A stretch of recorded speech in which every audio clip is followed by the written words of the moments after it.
Hi, this is Ron Howden from the band Nectar, and I'm here with Danny. You're listening to Danny Coleman's Rock on Radio.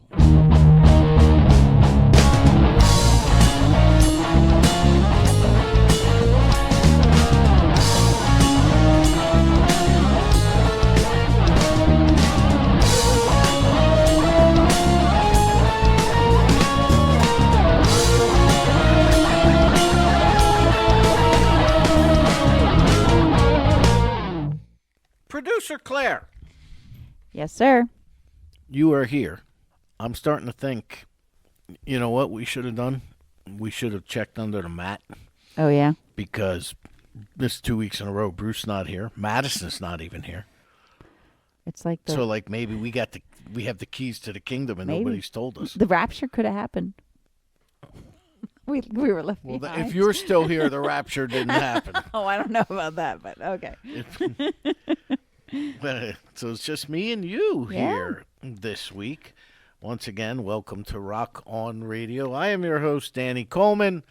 Producer Claire, as you hear, is here I am. with us today. And we are here in the Two Tracks studio of Deco Entertainment, where careers are made and lost. When are they lost? Just made. But I have lots to talk about. I don't know if you're going to engage me, but I have lots to talk about. Do I just let you go? Well, you could, maybe. I'll just keep busy over here and you can talk. And you know, perhaps we'll talk about it. Okay. And then we'll see what our guest thinks of my diatribe. Oh no. Yeah, we'll see. I don't Who know knows? about that. Is that a good idea? Well, it could be. Are you sure? It'll be like my last rant, you know, before there's like some like murder mystery dinner plot going on here. Now, well, Rock on Radio is sponsored by O'Connor's American Bar and Grill of East Hampton, Mount Holly, New Jersey. O'Connor's are the official caterers of Rock on Radio. Lillipie's of Princeton. Lillipie's is located at 301 North Harrison Street, inside the Princeton Shopping That's Center, right. where Jen manufactures delicious things and we eat them. Yes, we do. Lillipie's is the official dessert provider Yes. of Rock on Radio. Little hand grenades of happiness. Phoenix Art Supply and Framing. They are located on Route 611, otherwise known as Southeastern Road, in Doylestown, Pennsylvania. I have to- Jenny Schaefer. Go ahead. Go ahead. Yes. I was going to go there soon. I have to get some You have to projects. get a frame suitable for my velvet smoking jacket. Oh, we're framing this thing now? Yeah, that was the whole reason. My velvet smoking jacket I with thought my you were going to wear it. with my steed. You're absconding with my steed, my trusty little sidekick. I'm not sure. I'll have to upsquat. You know what? If you're not home, I can always go over there and just say, "Come on," That's true.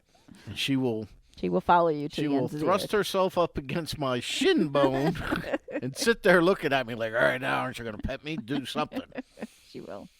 So She's fine. that will be that. But Phoenix Art Supply and Framing, located on Route 611 East, it's otherwise known as Eastern Road, Doylestown, Pennsylvania, for more than 41 years. Jenny Schaefer has been providing quality art supplies and framework to the Doylestown, PA area and beyond. Yes. Heather got back to me yesterday. Oh, yay. Speaking of Doylestown, They did not give her a budget. MC budget. Ah, bummer. So We're out. we got MC hammered. That's what happened. We're out. So that's okay. Yeah, that's all right. Don't worry about it, my friend. Yeah, that's good. It's always Yeah. a good day. I never liked doing it anyway. So. No, I said don't worry about it. We're good. Yeah. I kind of figured when I hadn't heard back from. I have a bridal shower that day. It's right in the same neighborhood, but So I you would could be have done busy. both. well, not from 12 to 3. We could have been like tag team. I could have started it, I get to go there in and my then heels you could have afterwards. said, "Excuse me, I have to go powder my nose," then come out and tag me, and then I go to the bridal shower. You're not going to the bridal shower Why not? because you're not a girl. Boys aren't allowed. Excellent. I like that. That's how it should be. That's right. You have your smoking. We could take your smoking jacket and go smoke a cigar somewhere. Whoa, the smoking jacket. That's right. Yeah, Phoenix Art Supply and Framing. Touring artist, Terry Barber, whose 3 America show will be, it's coming up soon. The World Cup is like next Knocking on week the or door. the week after. Yep. Terry Barber will be taking 2 other tenors, and they'll be performing on the steps of the Palace in Mexico City Nice. as in between games of the World Cup. Nice. So check him out at terrybarber.com or terrybarbermusic.com, I think You it just is. Google his name. Correct. His Reimagine Mercury. Reimagine Mercury CD or album is doing very well from what I understand. So Yeah. check him out. And Code 3 Pet Transport and Rescue. How do you spell cart? Is this a quiz? Yes. CART. Yeah. So code 3, A, animal, R, rescue, T, transport. They were in the Hamilton Memorial Day Parade, I saw. Yes. Yeah. They actually had the Husky House truck, I think, driving. I don't think their truck is ready yet. So I saw what I need to commandeer. you're going to commandeer the truck. Commandeer the Husky truck. That's right. It's for spaying and neutering. I don't know. Whoa. Whoa. Just saying. Wow. You can I've already- commandeer it all you want. I have an ex-wife. I've been spayed and neutered by the court system. I see. So, all right. Yes. So yeah, I think that's. I don't know if they have anything coming up. Do we but have? if they I do, was going to say, what is our next adventure? This one I could probably make. I don't know. I'll have to. Mark hasn't said anything, so I shared out that they were in the parade. But when I see stuff, I'll share it out, just like our other sponsors. Yeah, I have no idea. Probably something. He flies in people all the time, so they fly in the pets all the time. People fly in the pets all the time. So he just had one that was cute. It was like a little puppy did you hear that? To the air traffic controller. Yeah, I That saw was that. cute little puppy on the dashboard of the plane. Do you have any pets? No, I don't. No. That's a shame, because if you did, this organization would teach them how to fly Black Hawk helicopters. Well, interesting as that sounds. These are the kind of sponsors that we get on Rock On Radio. I think that's just all you. Now, I am watching my brother's cat right now, actually. Bring it along. It's all animals. They rescue all animals. Yeah, they rescue them. If they can't fly the Blackhawks as they were instructed, they have to rescue them from somewhere behind enemy lines, frenemies. That's Yeah, Code 3 Pet animal. Transport and Rescue. Rescue. Yeah, rescue and transport. I don't You'll know. get it one day. What, I don't know if I have that many days left. Oh, wow. Okay. Well, This could be my last show, for all Oh. I know. okay. Told you I have a Thanks diatribe. thanks for the warning. Well, you'll find out. Somebody got to call 911. That's why I keep you. Oh, great. You don't have to say me. You just call, Just because call otherwise, 911. I do know CPR. since so. Bruce hadn't been around in a couple weeks, I may start to smell if you leave me here. You know? True. That's true. So where was I? I don't know. Where that's were right. you? No, we're good. Tyndall Road Brewing, located at 102 Farnsworth Avenue in Bordentown City, New Jersey. They are the official beer provider Yes, they are. of Rock On Radio. PB Crack. That Danny's is pick. my pick. You go there and you ask for Danny's pick, and they will give you peanut butter chocolate porter. Otherwise, and it used to be on the menu as PB Crack. I wiped that right out. Now it's Danny's pick. Ah, I see. Why do you laugh? You were there. I know, but I don't know if they wiped it off the board. You were there at an event that was so well attended that we ran out of ballots. We did. Oh, I have to bring those to you. I have them for the emails. Hey, maybe we should give them to Code 3. Let them solicit. Solicit pets to fly helicopters. Yes. Correct. I don't believe me. I was going to give it to Marcy, too, because there were that's her right. people, too. So Yeah. I I have wonder if Marcy can fly a helicopter. I wouldn't think she wants to. Well, you must know her better than me then. You think she would want to fly a helicopter? I think Marcy has a lot of ambitions. Marcy is the owner of Tyndall Row Brewery. Once again, the official beer providers of Rock On Radio. New Jersey Stage. Go to newjerseystage.com for the finest in arts and entertainment in the Garden State and beyond. Just beyond. Not a lot beyond. Like, I'm talking New York, Delaware, Philly. Sounds good. Area. Yeah, tri-state. Asbury Park Vibes. AsburyParkVibes.com. If you are a band, a solo artist, a realtor, anybody that may require the use of a photographer, maybe a bio for your website or a press release, call Diane at AsburyParkVibes.com. Dee Dee's Lights. Yay. Dee Dee is the official chandler of Rock On Radio. See what she posted the other day on I that did, thing? That's yeah. right. I shared it out. She is honored to share, to make our candles. I know. I almost got emotional. I felt some kind of way when I read Aw, that. nice. I know. I felt- reshared it. Yeah, even better that it didn't cost me money to have her say that. And that take her to lunch. But Dee Dee is fantastic. Go to Dee Dee's Lights, DEEDEE Lights.com and see what kind of candles she can make. She does all our candles. She does the candles for Gaslight Anthem. She does a lot of stuff. And they're Dee Dee's custom. Lights. She can do whatever flavor or scent you would like. And I walked into somewhere this past weekend, and our sandalwood scent. You're pointing at me. I am. Sandalwood scent was Yes. aromating Oh, the room. oh, where was that? I don't remember. Was it at like someone's store?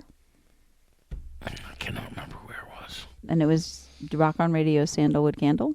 No, Oh, but it was that same scent. Ah, got you. And I thought, boy, that scent smells familiar. And it took me a minute. It was ours. I see. So that's DeeDee'sLights.com. Sinister Footwear. Go to SinisterFW.com and check out the wild, crazy socks that Tina sells. And use the promo code DCR Socks at checkout. You get 10% off your order. Sinister Footwear, SinisterFW.com. The Jersey Shore Jazz and Blues Foundation. Go to jsjbf.org, and you will see that Claire and I are emceeing the Long Branch Jazz and Blues Festival Yay! at Madison Square Garden on, when is it? It's at It's 10th Avenue Pier on the Great Lawn, August 29th. right on the same side as Rooney's, right there with the ocean. That's always a great day. Beautiful day. Long Branch Jazz and Blues Festival, and hopefully the Zemlarian and the Blind Squirrel will lead us to the promised land of ice cream once again. Again.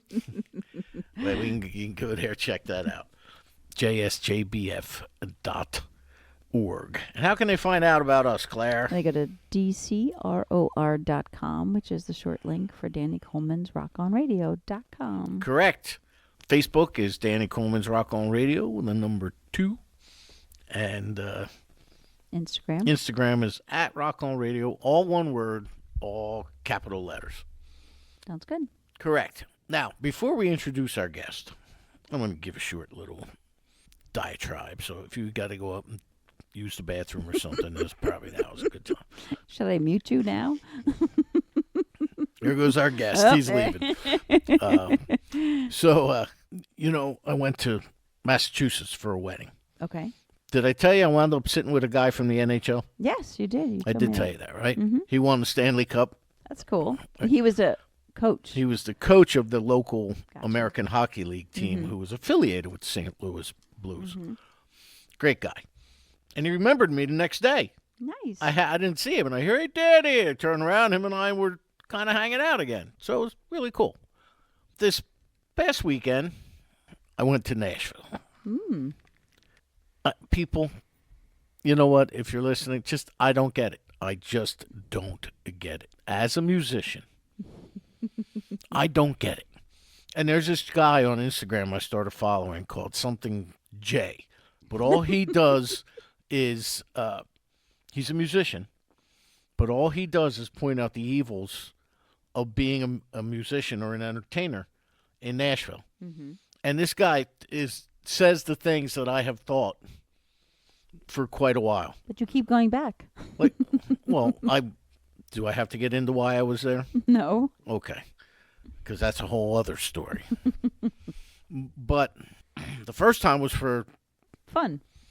I went to Memphis on that trip, which was, I should have not gone to Memphis because then I might have thought differently about Nashville. But when you compare the two, there's no comparison. As a blues musician. Well, as any musician, there were blues bands, there were original bands, there were R&B bands, there was a jazz band. The people were so friendly and so authentic. I walked down the streets of Broadway in Nashville. Mm-hmm. Every girl, although they looked different, all looked the same.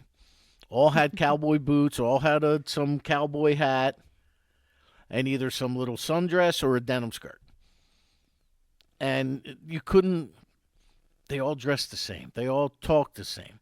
If you went into a honky tonk and ordered a couple of drinks, you weren't getting out of there for under $50. Mm-hmm. Okay? It's overpriced, over commercialized. I went outside of town because I went on a haunted tour. Just they took you around the history of Nashville type of thing. Literally outside of town, still considered Nashville, But it's so different. to a place called the Green Light Bar. Mm-hmm. Okay, that's where the tour left from. I ordered a club soda and a beer, $5. Yeah. No, it's... That same thing in Nashville, $14. Yeah, no. Well, I mean, I just was down there a lot. My brother lives there, and my daughter's going to go there to college, so we never made it to Broadway. Good. It was like such a different... We loved it. It was great. All the Good. places we walked, all from my brother's house, through all the little local places, and it was just a great place. And it's a totally different thing. Yeah. I just don't get, like, they have a what the guy Jay calls a tip bucket economy, because these major corporations own all of these entertainment venues, and if they're not a major corporation, they're putting up the money, or they're paying John Bon Jovi, Kid Rock, Luke Bryan, Jason Aldean. They're paying them to use their name. You know, and I'm not saying that the artists don't have any input. I'm just saying that essentially, you know, they're not there. 2 years ago, Bon Jovi was there when I was there, but that's fair. You know, it's not, few and far between is basically it. However, these venues, with the exception of less than a handful, don't pay their musicians. You want to work in that town? You have to work for a Home Depot bucket and hope you get enough tips. Yeah. If I go into another venue or walk past another venue in Nashville and hear Jolene one more time, I'm gonna write Dolly Parton a horrible letter. I mean, it's just it's ridiculous. It's just the same bands or different bands playing the same music, just in different parts. The best thing that happened was, and she may be calling us soon, I met a woman named Paulina Jane, and she was in the hotel that I was staying at, just playing up in the hotel lounge. There were about 6 of us, but this woman was up there playing like there were 6,000. And I said, well, do you do any original music? She's like, yeah, would you like to hear something? Yes, I would. She's like, oh, my God, nobody ever asks for original music. And she played an original tune. And the people loved it. Loved it. Everybody was in. There was a table of people from Great Britain. And they loved it. They adored her. And it's just, I don't get it. There is so much more as a musician. Everybody goes to Nashville. Everybody. Now, when I was a kid back in the Stone Ages, it was either L.A. or New York City or maybe London, like Abbey Road. You know, now everybody thinks, oh, I got a Nashville producer. He don't give two diddlies about you. your Nashville producer. If you stop paying him, if your check's bounced, you watch how fast he cares about you. They care Bo Diddley about you. Yeah, Bo Diddley. So I just don't get it. If anybody after my diatribe can tell me what is so great about going to Nashville, even the off-Broadway stuff, it didn't. I mean, other than being cheaper, which is great, but once you got out of that area, it went downhill fast. Like where I had like the area that bar was in, not the nicest of neighborhoods. Oh, I think closer to there was they got rid. They cleaned up a lot of the homeless. Oh no, population that was the since other thing I was there. going to say. No, you would. They cleaned it up. I mean, it's cleaner. 2 than it years was. ago, I don't think I saw 3 homeless people the entire time I was there. I was seeing 3 a block Oh yeah, no. When I was there in when 2000. I was just there.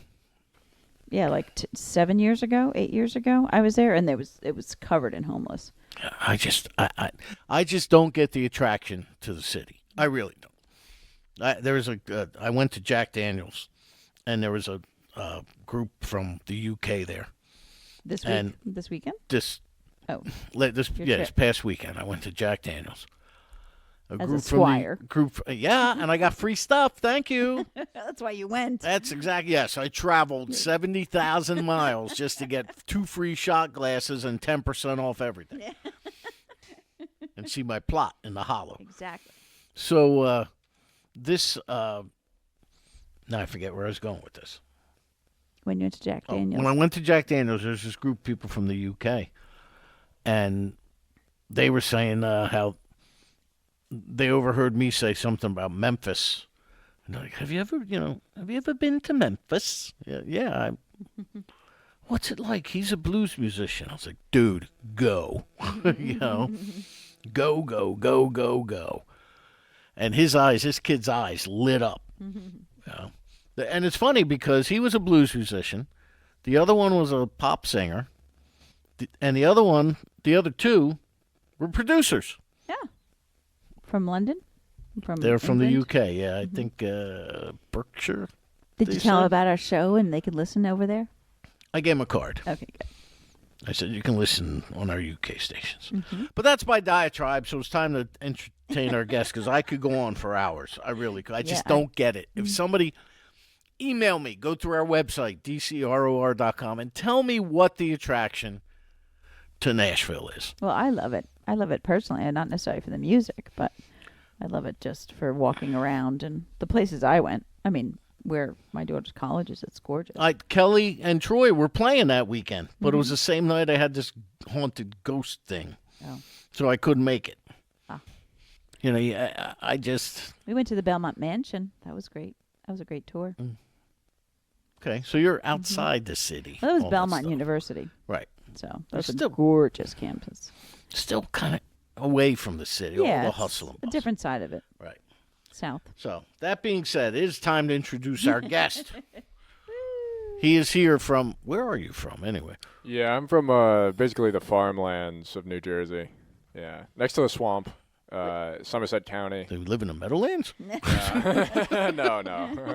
Hold on now. Oh, you're from Somerset. Somerset County, yeah. Okay. Up around Bridgewater? Or? Yeah. Oh, okay. A little bit. So you're not far from here. No. Excellent. Well, we're going to find out several things in the next 2 hours as to how he found out about me. I think I asked him that already, though. Why he's here and what his plans are with this lovely radio show. Please welcome Jonah Kleitsch to Rock On Radio. Hey, how we doing out there? What's happening? I know you told me earlier, but how did you happen upon this program? Oh yeah, well I'd have to give the props to Mr. CJ 2.0. Yes. Okay. I met him down Asbury Park Ways when we were playing a show. JJ and the Beatniks, my band, and I were part of the showcase, and he was there, and we met him, and we hit it off, and we worked together. And I saw that you had him on here as a guest, and I was I was a fan. I liked what I saw, so I figured, hey, I'll reach out. And, yeah, thanks for having me, Mr. Coleman. Excellent. Well, we are thrilled that you are here and you have taken the time to make the trip here to the hinterlands. Oh yeah, happy to be here. You can hear the Vikings in the hills, I think. As long as you don't hear banjos. Wow. You were not amused by that little deer I pointed out on the way up the driveway. He was like hidden in No, the I saw it. in the underbrush. He could have attacked with big pointed fangs. I don't think he was moving. All Or right, she was moving. True story. Yes, that's something when you leave here this evening, you have to be very careful because there's herds Of deer. of deer that live in that field that'll be on your right hand side when you walk out. Give me some venison. Every now and then they frolic, so you may get some venison. All right, so you're from the Somerset County? Yeah. All right. Born and raised there, or are you? Yeah. Okay. Nice. All right. So tell us about you, Jonah. I mean, you what instrument do you play? Okay, so I play guitar. Yeah. That's like the thing that actually like really broke me into music. I actually technically I started when I was much younger because I was in choir. I was in my choir. Because in my town there wasn't a lot, but I was raised in going to church. So so I was in choir there, and that's actually where I started. They taught me and everything, and I got up there in front of people, and that was my first real experience. Cool. Yeah, Okay. yeah. But when I was 13, I want to say, my dad bought this electric guitar basically just at a garage sale. And it was pretty good. Like it was a good guitar, but I didn't know I didn't know how to do anything to it. And there'd been guitars in my house since I was born because I have 2 older brothers, and so my oldest brother played guitar. There was a classical guitar and then there was an electric guitar. So it was always around. And the music, because my dad was born in '61 and my mom was born in '71. So when my dad was at work, I'd be home with mom, and mom would pull up, the music video for Jump. And she'd be like, do you like these guys? And I was like, no. If you didn't know what they look like, would you like them? No. And now look at me. Here I am. It bit. So that kind of, yeah. And when I heard, for instance, because I grew up in the age where everything was like greatest hits. So, Yeah. so there was, classic rock, greatest hits. And there was, specifically, I remember Deep Purple, Highway Star. Oh, Yeah. Machine Head. Yeah, I heard that, and that made me, go crazy, as it still does. So there was always kind of a pull towards that kind of expression, and because it impacted me. So yeah. So you like classic rock? Yeah. Oh, okay. Now we were talking earlier. I didn't go that route because I figured you might have been something a little more up to date, but we got the guys from Blue Oyster Cult that are here on Deco's label. Who else do we have? Carmine Appice from Vanilla Fudge, and Beck Bogart Appice, and he played drums for Rod Stewart. Do you know that Carmine wrote back when Rod Stewart lost his brain and decided he wanted to get in on the disco craze and wrote that song, Do You Think I'm Sexy? Carmine wrote that, actually. Yeah. Wow. So... Oh yeah, no, I'm familiar with Warner Records through the mighty Van Halen, of course. So yeah, oh my. Is it your mom was a Van Halen fan, or is she just like junk? Yeah. Well, what kind of music did your father listen to? Now you said your father was a radio personality, right? Oh yeah. Where he still is? Yeah. Well, no. My dad, in college, he went to college in Hackettstown. He went to Centenary. Okay. Oh, so he was at Centenary's College. Yes. Ooh, yes. does he know Alan Bronstein? Al Bronstein used to be a How is DJ he up there. supposed to know that? Well, have you ever heard this name? He was still a DJ recently at Centenary College's radio station. Just saying. Well, then he must know him. Albie. Al Bronstein.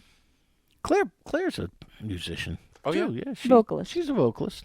Oh, maybe She he'll sing us a tune. got her start in the Baptist church, too. Catholic Church. Don't give me Baptist She used to wear the Church. robes with the tambourine. I did not. You stop. Oh yeah, we were the Liar. Well, she did sing in church. I did sing in She church. still though. sings in church. I do.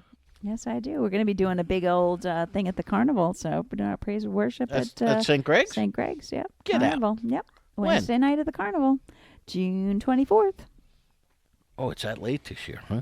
Yeah, I think because there's something happened the week before. They were going to do it the week before, but I don't know if... Oh, the school, I think, because of all the snow days, had to push out. So they kind of pushed that whole week out because the week before it was going to be the... That's a Wednesday. 24th. Well, how are you going to be here and there at the same time? I'm not. You've been duly notified. Think Sorry. see, Jonah, see what it's like. Womp, Oh, yeah. womp. Oh, yeah. Womp, Oh, womp, yeah. womp. Sorry. Wait. Hey, we got into this business because it's predictable, right? Correct. Yeah. So you kind of grew up around maybe not necessarily music, but musical influence. Oh, of, yeah. of sorts. Yeah. Okay. Yeah. And what made you take an interest? I mean, other than you said there were guitars around the house. Now, do you have any brothers or sisters? Or Yeah. Okay. Were any of them musically inclined? Or? Yeah. Okay. Yeah, I guess a big formative. There were actually, looking back on it, there was a lot of formative experiences that I had no idea at the time. But I think seeing my brother, it was an outdoor performance, and it was a big stage. There were a lot of people there, and he played the drums. My oldest brother, Jake, and specifically the director of the band. He had a white jacket on, and he was conducting the band, and I was like, yep, that guy's cool. That guy is cool. He's the leader of the band. Yeah. So that really, I guess, that imprinted on me in a way. And so both my brothers actually played the drums. In school, they put me on the drums. I didn't make it past the triangle. They had me on the triangle and the wooden block. But I did play some marimba, which is... Freshman year concert band, you're looking at him right here, the best damn triangle player in the universe. Yeah, see, they're important. We're important. And cymbals. I got to play cymbals. Oh, hey. And one song on the snare drum. Oh, well. Yeah, look at me. Yeah. My buddies would play the snare, and I'd be in the practice room banging on like a recycling bin. So, yeah. But eventually in high school, my senior year, because I played guitar basically going into high school, my freshman year, right before it started, I picked up the guitar and actually got going on it. But I was like, I'm not gonna play in school. I'm not even gonna make it part of my life. You know, I'm not like that's gonna be me, but not like in school, you know. I kind of kept them very separate. But senior year, I was like, yeah, jazz ensemble needs a guitar player. So I was like, yeah, all right. Okay. I'll do that. Well, that's good. Yeah. And so that opened up a doorway to where in school I would sneak away like during gym class and go into the practice room and just practice. Can you read? No.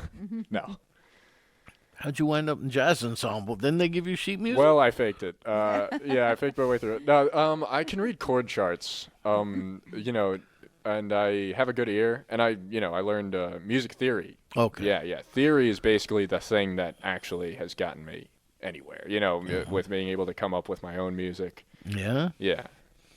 Okay. Well, that's pretty cool. Now, see, that reminds me, that was the other part of my diatribe I wanted to go on this whole... I know several people who like the whole fake it till you make it. That's an exact quote from someone from the past. And eventually that catches up to you, you know. 'Cause you can't fake it unless you actually know what you're doing. Correct. Yes. So now you're playing guitar. Yeah. And you said you had to take music theory. Yeah. Did you learn how to play the piano then also? If you had theory? No. No. Okay. Piano was always something that I was fascinated by, but I never was able to get a handle on it until more recently. Like I learned that after I got out of high school, and I learned that strictly through theory. Like I just because I knew the relationships between notes. I knew what notes formed a triad, extensions, all this stuff from guitar. But basically, if I'm learning a song, I'll learn it on guitar, and then I'll transfer it over to piano. See, that's so funny because growing up as a kid, people used to say, you should play piano, not the drums. Like, you play piano, you can play anything. And most people who come on this show say they learned piano first and then just transferred it to the guitar, but you're the other way around. So that's pretty interesting. Yeah. Oh, good for you. So what age did you realize I want to start writing my own music, or not even necessarily a number, but what prompted you to do that? Okay. So Uh-oh. yeah, this is actually kind of this is kind of where you realize that What's her name? I'm a dork. No, no, actually, playing other people's music actually got me in the door of that world. But yeah. But yeah, I'd play like Post Malone songs. You know Post Malone? Mm-hmm. Yeah. He actually really inspired me because he played this song like Santeria, and he was like a pop guy or like a rap guy. So I was like, oh, okay, I guess you can be both. Cool, okay. So that kind of got it. But writing my own music really came of like a commercial thing, because all throughout high school I was like, yeah, I'm going to college. Where I go to school, where I grew up, where I spent my childhood. You go to college. You go to college. Everybody pretty much in my family went to college. So I was like, yeah, I'm going to college. If I'm going to be a musician, I'm going to go to college. But hey, didn't work out that way. COVID actually hit like in the middle of my sophomore year. So what did I do? I didn't go to class. It's virtual. I played my guitar all day. I'm out in the fields playing my guitar. So eventually senior year rolls around. I'm like, oh, well, looks like I'm doing this. I put my eggs in this basket. Might as well.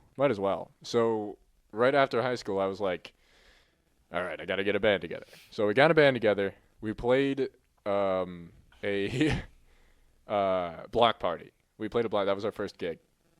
And we played all other people's music. And it was like 3 hours, I want to say. No originals, because I didn't have any originals at that point. I had no idea where to start writing music.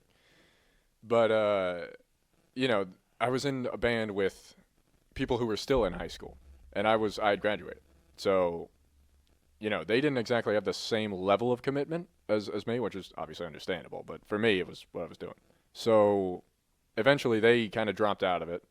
And so I was like, all right, I gotta go solo. I'm going in solo. So I went Snake Plissken, and I played like every open mic I could find, every place I could find. And hey, I would play like funny songs like Dave Clark 5, like Glad All Over, like funny stuff like that. And eventually I was like, well, I got stuff to say.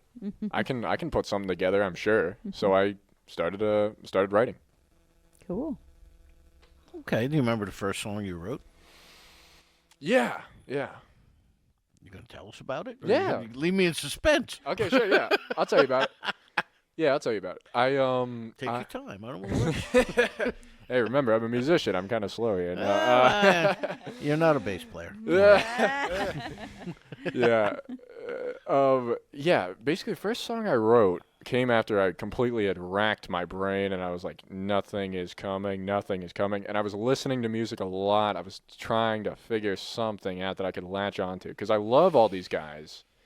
I love, like for instance, when I heard The River by Bruce Springsteen back in high school. I never got into Bruce Springsteen. My family didn't really listen to him.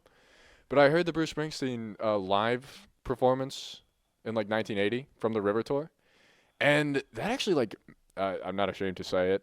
I'm sure people have been here. That made me cry. That gave me an emotional connection. So I was like, all right, I want to write my own songs.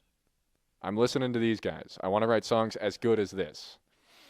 But doing that kind of puts you at this place where it's like, I have to come in at something like at least close to this. So you're already at kind of a deficit. So I basically went into the woods one day with my acoustic guitar and sat on this bridge and just banged out like 2 chords, like just wrote a song, and it was a pretty hick song, I never put it out anywhere. But it's, it's kind of indicative of where I went, It's about, life and loss. It's, loss of a love, which I've experienced in my life, of course, somehow in high school. Thankfully in high school, because now, I don't really get into it. Well, listen, I don't want to sound like a jerk or anything, but I will.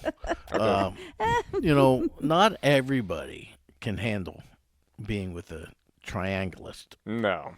Triangle players are a very tough breed, man. I know. I was one, as I spoke of. Yeah. I'm going to relate And very you're well. very difficult. Yeah. And women used to dump me left and right, man. Now, if you played the square, Whoa. That could have been hip. That could Yeah. have been it. Yeah. You chose Were they- circles and triangles. The Vibra Slap. Oh, That's hey. what I'm talking about. Hey, now. Or the washboard. I actually, if you open up my percussion bag, there's sleigh bells, there's a triangle, there's 2 different sets of claves. I've got chicas, or chiquitas, I've got maracas, I got everything. in there, man. Cabasas. I got a Fuji cabasa, I've got tambourines, multiple cowbells. Weapons of mass percussion. That's right. Oh, yeah. Oh, yeah. So they will not, and I'm telling you right now, Jonah, they will not treat us as such anymore. Hey, that's why I play guitar, though. You know what I mean? No. Oh, Yeah, no, I play guitar now. He went to the dark side. Yeah, I think I'm supporting him, trying to make sure let him know already I got told his you. back. He already told you. Hey, he but played I'll tell you guitar. what, I play guitar like a triangle player. So how's that for you, huh? He plays a triangle guitar. You hit it with a little beater bar, Oh, yeah. right? Like Jimmy Page with the violin bow. Yeah, well, I mean, sometimes my whammy bar gets stuck under the string, and I gotta, jerk it out real quick, so, yeah, sometimes, yeah. Whoa, hey. This is Rock On Radio. I am Danny Coleman. Our guest tonight is Jonah Kleitsch. Let's do some music. Yeah. Now, why don't we do some music? Now, you have sent me multiple things, or you sent me one thing, but there are multiple choices you were telling me about earlier today. We have the song you sent me from JJ and Yeah, my band, Beatniks. JJ and the Beatniks. And yeah. then you told me that the rest we're going to have to pull from a streaming service, which is fine. I got the whole Get Deep Yes. album. Yes, that's our new album, yes. Okay, how many do you have? Well, actually, funnily enough, and this could have been sneaky, but now I'm going to tell people about it. Yeah, we had an EP out. I put an album out called Doing the Jersey Slide. But they may see the light of day again, but I'm like, I wanted to go in a new direction, you know? I wanted to, kind of start a different path, take the best parts of that era and move it kind of into a new space, because things have changed in my life, and I wanted to reflect that. And I think rock and roll, if it's not about reinvention, then what's it about? So yeah, so I put some of those tracks with different mixes, different sounds than they initially had on this release, Get Deep. And so I think it reflects kind of where I'm coming from now and where I will be going and where I came from. Yeah. Okay. All right. Well, we'll. And there are 11 tracks on that album, very nicely. Well, thank you. Which one would you like her to play? I think we'll start with Thinking About You. Okay. Do you want to preface the song? in Yeah. any way, or Yeah, this is a song I wrote not too long ago. And basically the chorus, I had that chorus. Working on a song is a lot like working on I'll compare it to something I know, a guitar, You take off a neck of this guitar, you put it on that guitar, oh, you need some new pickups, this pickup isn't working. Take it out of an old one, put it in here. So I had this chorus and basically built the song around that. And when I was younger, I was kind of incepted into liking John Mayer. You know John Mayer? oh yeah. Yeah. I was incepted because I was in a daycare, and a song called "Say" was on there. And so I was kind of like, I haven't really done that. I haven't really, because how do you do that? He's such an individual. You know what I mean? So to try and emulate that experience really got me in touch with my childhood. So it's really that kind of a vibe. And so this song, I think, is really reflective of where I'm at, because I've been able to touch base. Hence, Get Deep, the name of the project.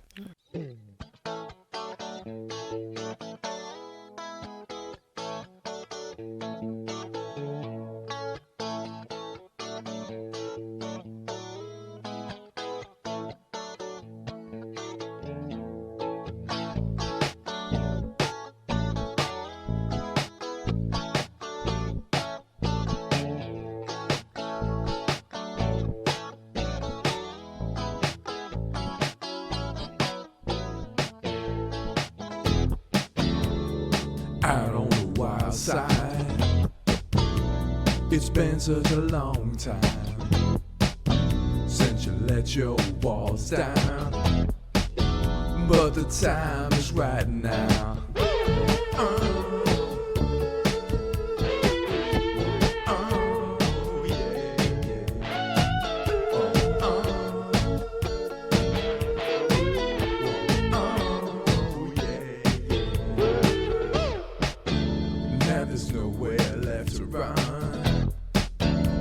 Nowhere left to hide. I may be on the flame, but I'm out of the fight. I wasn't looking for trouble, but I found you anyway.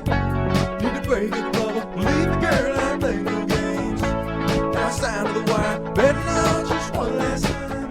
'Cause I can't stop thinking about you. Can't stop thinking about you. Can't stop thinking about you now. Oh yeah.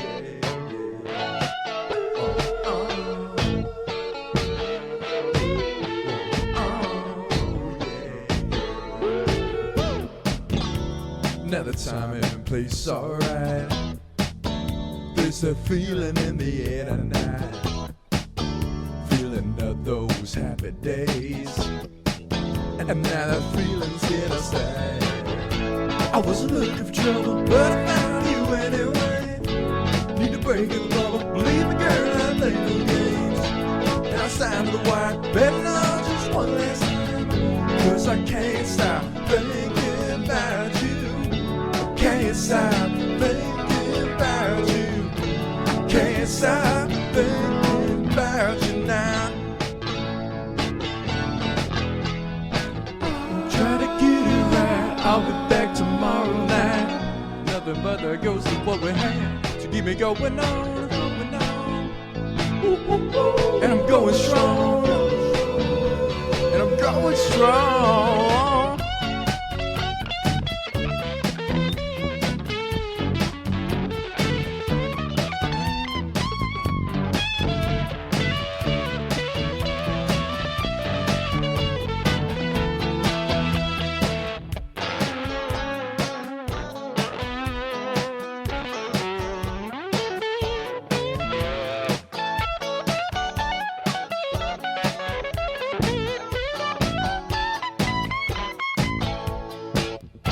I wasn't looking for trouble, but I found you anyway. Need to break the bubble, leave the girl and play no games. Now it's time to the wire, betting on just one last time. 'Cause I can't stop thinking about you. Can't stop thinking about you. Can't stop thinking about you now. Can't stop thinking about you. Can't stop thinking about you now. Oh yeah.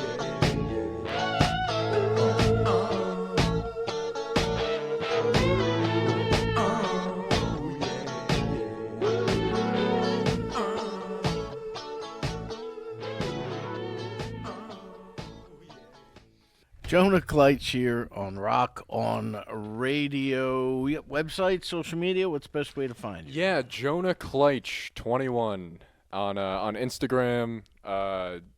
Jonah Kleitsch on TikTok. Yeah, TikTok. Okay. TikTok. Yes. Oh yeah, TikTok. TikTok I love because you know, some traditions in the music business have changed, but payola is alive on TikTok now. Very true story. Very true story. Now, Claire, you were going to ask him a question about. No, like the band members. Who do you use in the beatniks? Oh yes. So on the tracks, that's all me playing. pretty Oh, much. cool. Yeah, Very yeah. nice. Very nice. So that would be me and me. But no, but my friend Octave, that's his artist name. His name's Augustus. He's fantastic. He's got stuff going on. He produced that track and a number of others on the album. And Really? Yes. Okay. And he played the that backbeat drum. So that was pretty cool. Yeah. Where did you record it? We actually recorded this after having worked on a couple tracks. I mean, my first project was recorded in a studio in New Brunswick, New Jersey, Okay. called Heart in Its Studios, and that was produced by John Block. And really happy with that. But this was produced in Octave's home studio. Nice. Yes. Very nice. I mentioned while I was going out over the air that I asked if you liked the Talking Heads. Yes. Because I could hear that influence a little bit in the music. Do you find it difficult to write your own music without influences creeping in? Or are you yeah. one of these guys? Okay, go ahead. Yeah, I mean, because influence, I'm influenced by everything, and I try to be, I try to be influenced by everything. I try and soak everything up and then wring it out so that I get my own thing. So when you listen to any of those songs, like Thinking About You, it's really upbeat. It's thinking about you, it could be about a girl, it could be about something you're happy about, But in there is all the Edgar Allan Poe I've read.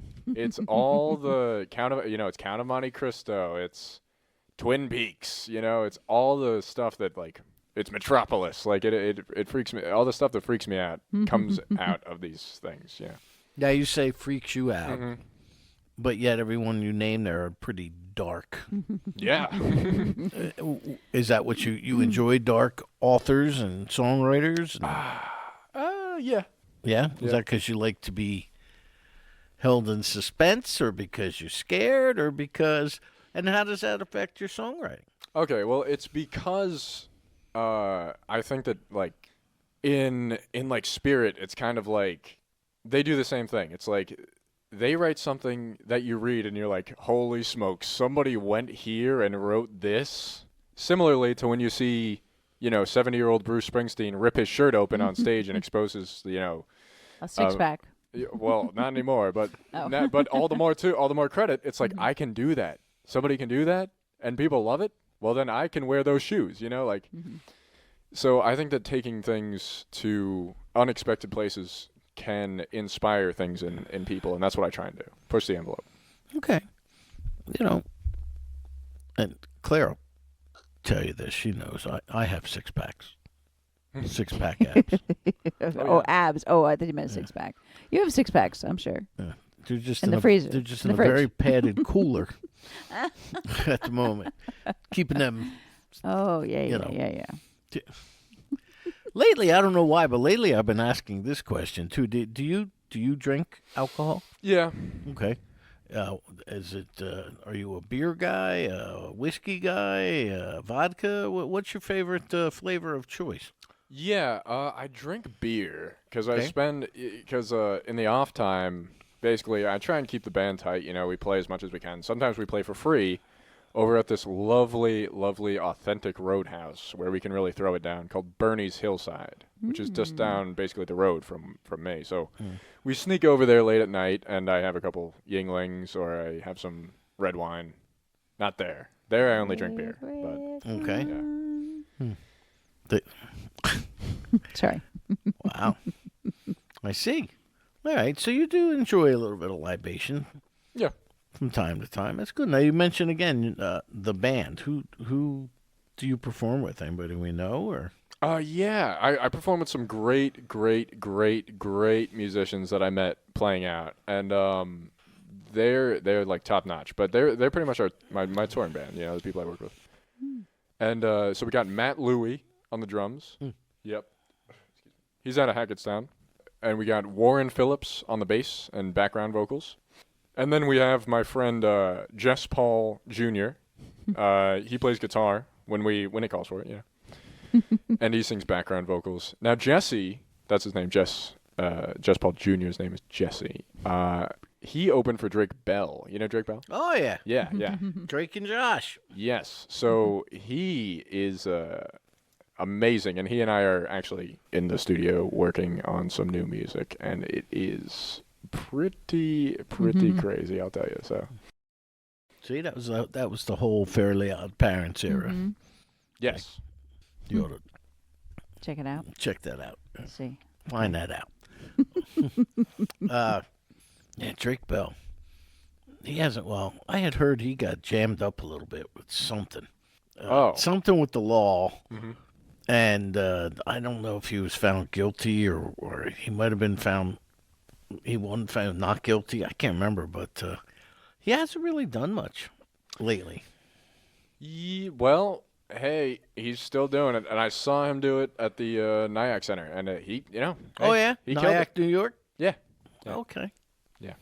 Excellent. Mhm. Now, what did you listen to growing up? I mean, you mentioned that your mom exposed you to Van Halen, but you went to school. You had a bad day. What'd you come home and put on the stereo Well, or your iPod or whatever it might have been at that point? yeah, I got to plead guilty here. Music was like secondary to like video games for me until I started playing music, and but I was really still into rock and roll. I really just only listened to rock and roll until I was about 12, where I kind of got into Drake, like more hip hop, and then there was like Lil Pump, like those guys, and they were cool. Lil Uzi Vert, I actually kind of respect as an artist. Like he actually has some really good music, specifically his album Love Is Rage 2. I remember listening to that a lot. So the sounds on there really inspired me.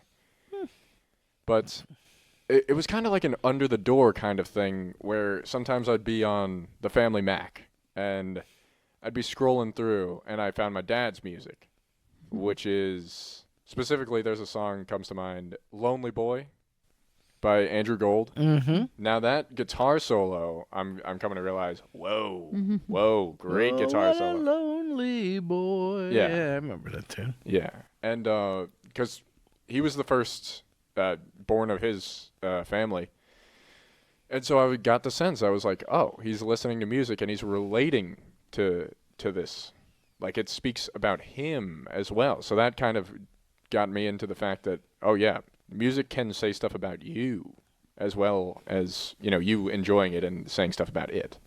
Very true. Yes. Did you find it? Find what? Oh, never mind. Was I supposed to be looking for something? I thought you were.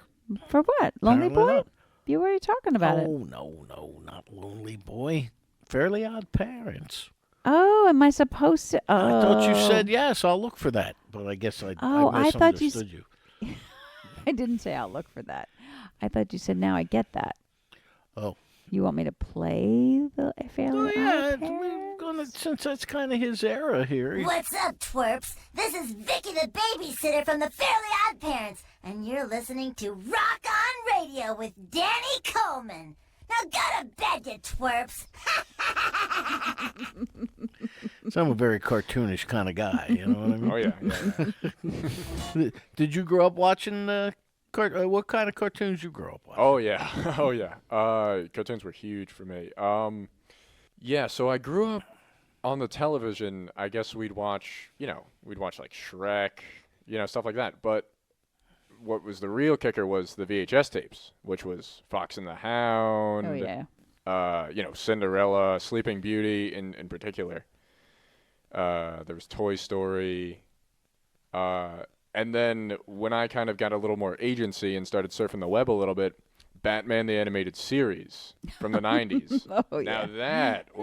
that was something that really, really connected with me because of the art style, because of, what it was. Batman Beyond, that stuff. All right, well, nothing wrong with that. I mean, that's, Up the time. I was this morning, I had to be in work at 5:30. Yuck. Which meant I had to get up at 4:30 this morning. Yuck. So as I'm leaving the office, a gentleman comes in and begins to discuss cartoons that he watched growing up as a kid. And he said, that's where I learned all my classical music. I knew right what he was talking about. Where Bugs Bunny is, the Barber of Seville with Elmer Fudd in the chair, and cartoons were a lot different then. I mean, that was my first exposure to classical music as well, were Looney Tunes. And there was all this. Then the guy kept going on. He's like, and there's so much violence in them things. I'm like, yeah, but look at us. Nobody nobody killed each other. Nobody picked up a shotgun and said duck season and shot somebody in the face and they lived. Okay, I mean, things are far different today than they were when we were younger. But even for somebody like you, I imagine, Jonah, you so much has changed. Even in because I haven't asked you, but based on the information you have brought forth this evening, I'm going to guess you're somewhere around my kids' age, and they're 30 and 33, so I'm like give or take so many years. And I look at how much things have changed for them. So how do you keep up with it? I mean, all right, Claire and I, okay, our generations, and she is far younger than me. Oh, good. Phew. Our great divide of our generations. But we remember using rotary phones, and then push button phones, and even then cordless phones, and now cell phones. You remember party lines. Does anyone know what that is? No. It's like one building shares one phone line. Oh. It's a party line. When That's my mother had that.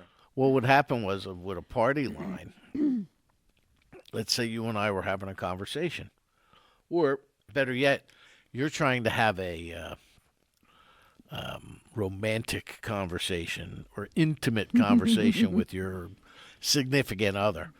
And all of a sudden, you hear somebody else talking online. Because the phone lines were not so advanced, many hotels and restaurants, apartment complexes, they had telephone operators. And there was only so many lines, so they had to pull one line out and put it in another, and The party line. Yeah, and every now and then the lines would get crossed, and you'd have 4, 5, 6, 7 people on the same phone call. Well, hey, you go after a TikTok star, and it's really not that different. See? You're in there. There's a bunch of other guys in there. There you go. Which one's going to win out? Who knows? Correct. And, again, when we were, or I was a young musician, you had to, if you wanted your music to get heard and promoted, you had to drop off cassette tapes at radio stations or mail them to college stations or to record companies. You never heard back. Some people did, but the majority, because, what's today? What do they upload? 100,000 songs a day or whatever it is to Spotify? Who knows now, yeah. Back then, can you imagine 100,000 tapes? And there were a lot more true musicians back then. So in the world of today, where things are just a point and a click away, how do you function? How do you, Jonah Kleitsch, stand out? Okay, I guess by doing the opposite of that. I basically I know what I like, and I also know what's going on now is like, it's here today, gone tomorrow. That's the nature of pop culture, So pop culture, I'll just go with what I like, and I'll just be as me as possible. And if that's not if that's not individualistic, then I don't know what is. So I'm just betting on me, betting on the stuff I like. Which, you mentioned Looney Tunes, Daffy Duck fan, definitely a Daffy Duck guy. That's right. Wabbit season, duck season. It's an all-time classic. Yeah. Shoot me now. So, okay, well, I'll tell you, why don't we do some more music? Claire. Okay. What would you like the lovely and talented producer Claire to perform for you now? Well, since we're talking about phones and this ever-changing digital landscape, let's go with a topical song, Phone Games. Ah. Yes, the penultimate track of the album. Okay, and why is it the penultimate track? Well, I put it out as the single, and I think that the rest of the work kind of needed to shine, and that's, kind of obviously a catchy thing because it's phone games. It's like, oh, yeah, I was trying to relate to the youths, and hey, I think it worked. Yes.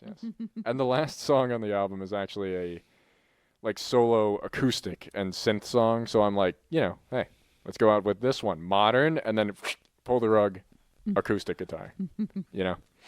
All right. Well, here is Jonah Kleitsch and his song called Phone Games.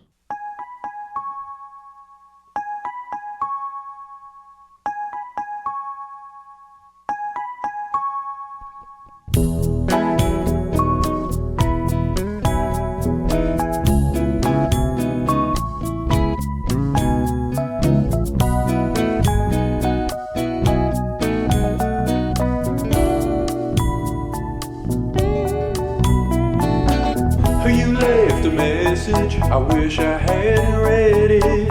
I'm breaking down. You brought my past to present. Tears that fell, crystallized inside me. Let them down, let them down. Wrong way on a one-way runaway. Wishing I could throw it away. When will the day come when you walk through that door?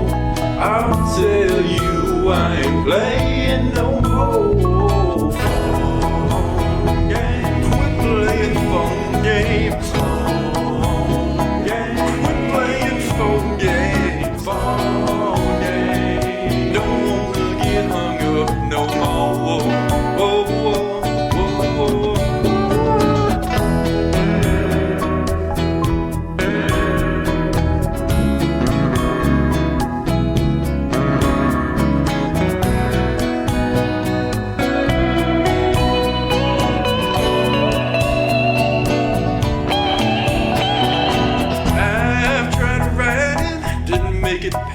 Notes.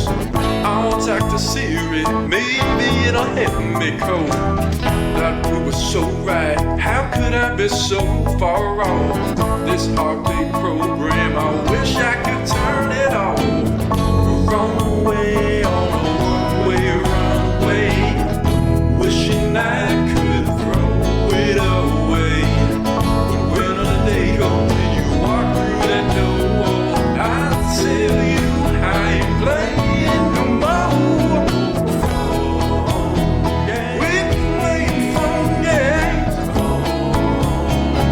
We're playing phone games. Phone games. Don't wanna get hung up no more, no more.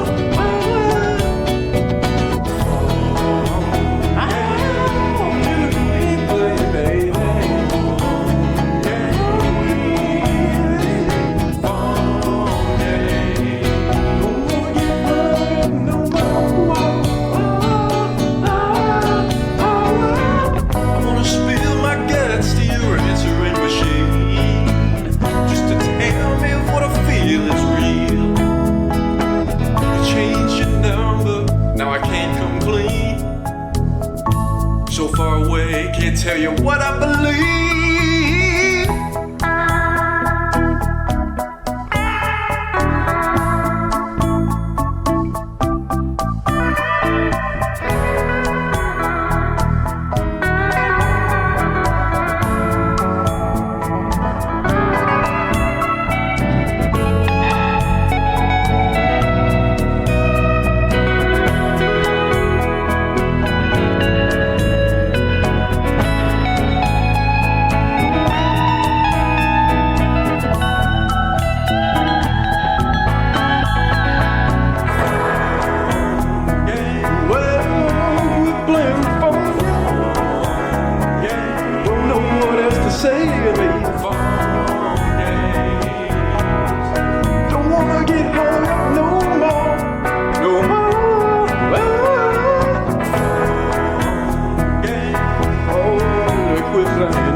you have it. We have Jonah Kleitsch with this tune of, what's the album called? The album is called JJ and the Beatniks Get Deep. Ah, that's And right. and Get all Deep. of the when you look up his music, look it up under JJ and the Beatniks. Yes. Okay, what's with that name? Okay, the name comes from my name, which is Jonah Jeffrey Kleitsch. So Okay. JJ, that's me. Mhm. And the Beatniks, the Beatniks come from, I guess, really this fascination that started when my grandpa showed me Buddy Holly, which was like, wow, this guy's just doing his weird, freaky thing, and it's amazing, and I love it. Mhm. And I was listening later to David Lee Roth's show, The David Lee Roth Show, aptly named. And he talked about these people called the Beatniks. And so I thought, well, hey, I'm doing my weird, freaky thing. Might as well. It's the Beatniks. And it's in the tradition of Smokey Robinson and the Miracles. You know, it's kind of a anachronistic grab bag is really kind of my band. Well, back in the day, beatniks were like the ones that hung out in the Greenwich Village underground jazz or indie, folk scene with the, they would snap their fingers instead of applauding, and you knew. Did you ever see Beavis and Butthead? Yeah. Remember their teacher? Now. Now, Beavis and Butthead, the guy that was with the beard and the glasses, he was a beatnik. So, but that's kind of cool. Well, thank you. JJ and the Beatniks. Do you ever play out with the band? Or? Yes. Okay. Yes. But is it cover gig or original? No, we pretty much play original music pretty much primarily. I mean, we backed up my my friend Jesse, whom I mentioned earlier. We backed him up, and he picked a lot of the songs, so we played a lot of covers and stuff I wasn't too familiar with. But yeah, typically we're totally original all over the state, Okay. Now, do you have any gigs coming up or? Yeah. Okay. Yeah. What are they? Okay, so this Saturday, this Saturday, the 30th of May, I will be opening Brookstock Music Festival. So that's imminent. But the rest of the dates to come are on my Instagram page, Jonah Kleitsch 21. So you can find them there and come see us, huh? Cool. Yes. Nice. Correct. Oh, I'm sorry. No, go ahead. Okay, you asked me also before, how do I exist today? Where, bring it to the people. Bring it, get right, whether they like us or not, they're going to hear about us. They're going to hear about us. So that's my perspective, yeah. How important.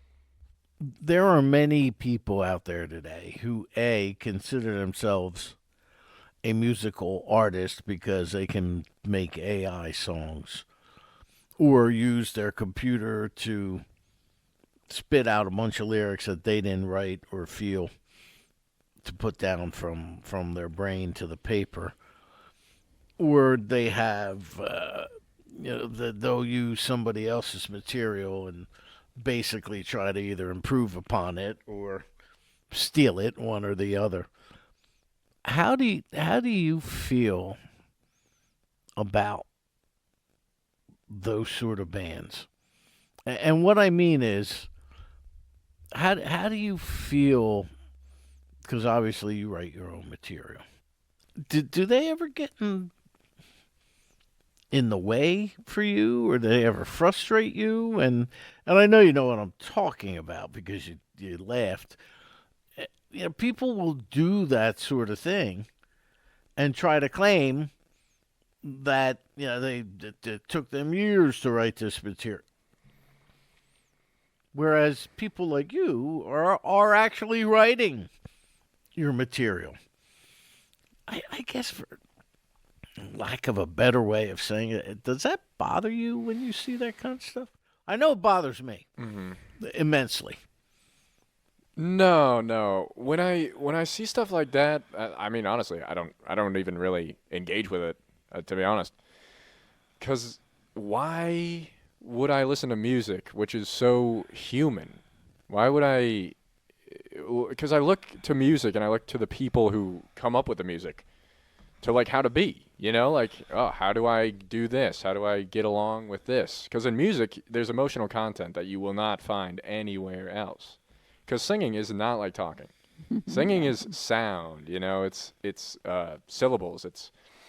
It's pure emotion, and you can really be emotive, and people understand whether you're saying words that mean something or ululating, So to me, to take that out of music is like, why would you do it? It doesn't make any sense to me.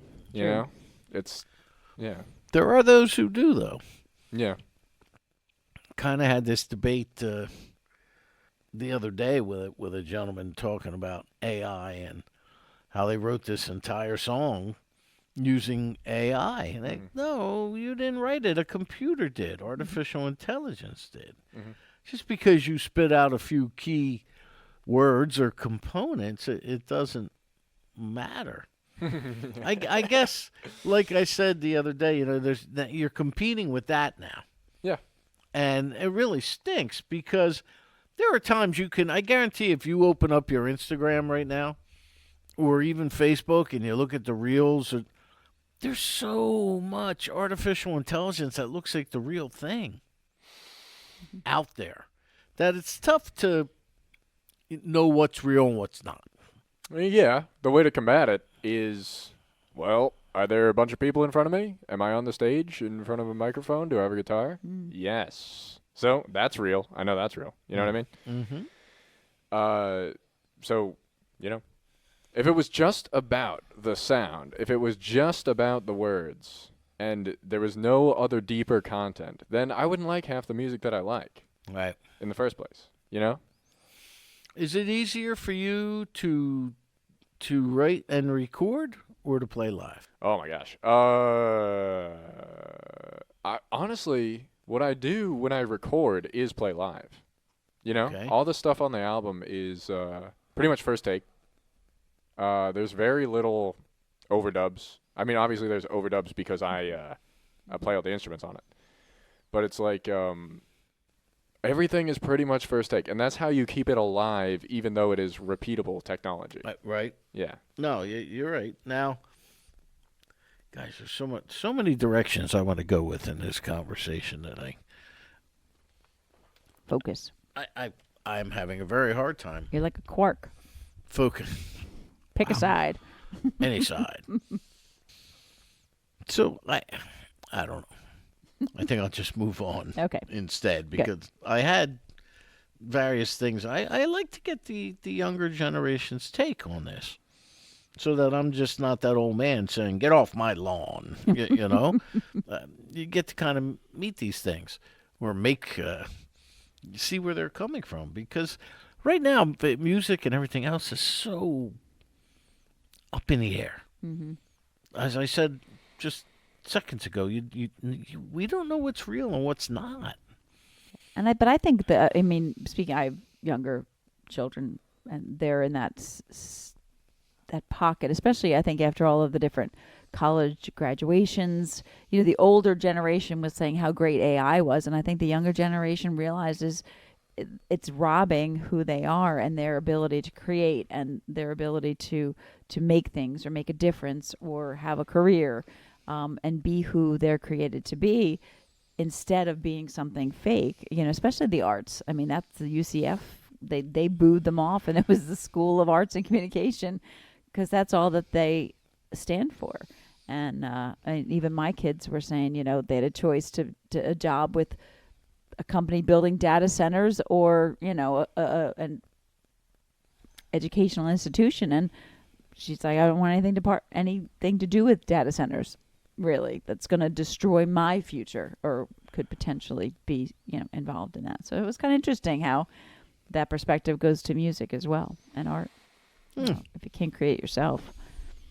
Yeah, and I think that, in terms of like volume of content, yeah, okay, maybe a computer's got us beat, maybe. But it's like, I think that a lot of people would rather see some guy go up there and bomb and be sweating bullets and singing way off key and break every guitar string than, some computer go, this is the note, because that's Terminator, that's Terminator. Right. Yeah. So. I read something too. It was interesting, and it said that we as humans programmed the AI. They took all of our content. They took all of what, we inputted all of our world into computers, which they're using. And now, did you see who was it? It was one of the big guys that were saying that they want to charge us for access to the internet or AI or all of this information. They want to charge us for it, which, although we provided it for free, basically, to them to program those things that they want to give us access to. So it's kind of like in reverse, we're paying for our own creativity back at us. Yeah. Now we know how the blues guys feel, huh? Yeah. Yeah. They blues guys us. Oh. I was least it thinking was that same thing. At least a human with a human, though. I mean, they kind of just spun it themselves, but Yeah, but hey, once it's they took it. once Yeah. it's recorded, then it's like, oh no, this is our thing. It's different than you. It's different. Yeah. So true. There's so much that's just thrown at you out there today. So after the gig on Saturday, Yeah. what is it going forward? Anything else coming Yeah. down? Or how often do you play out? Oh, we play out fairly often since we're fairly local. I say that like it's bad. It's not bad because it's a good community. But we play like pretty much once or twice a month. You know. Okay. Yeah. In this town close to me, which is Morristown, I liken this to like my Asbury Park to Springsteen, because that is Okay. a town where there is an audience for our kind of music. We go down there at the Masonic Hall. They actually would throw these showcases, and oh my gosh, the place was packed. The place, and they would do those monthly. So we got our foot in the door there, and yeah, we brought it to the people. You know what I mean? And it shows, yeah, it's there. And every time we go out, pretty much reliably, there's people there who want to hear music and want to be around people and want to dance and see what we're doing. Yeah, and of course that makes a huge difference. Yeah. It makes a huge difference. I was going to. I cannot believe the thought train just keeps getting derailed. I don't know. I've got all these questions, and they just keep going disappearing from my brain faster than I can get them out, which is interesting in itself. But you had just said something about performing. I have no idea. I am totally lost here at the moment, producer Claire.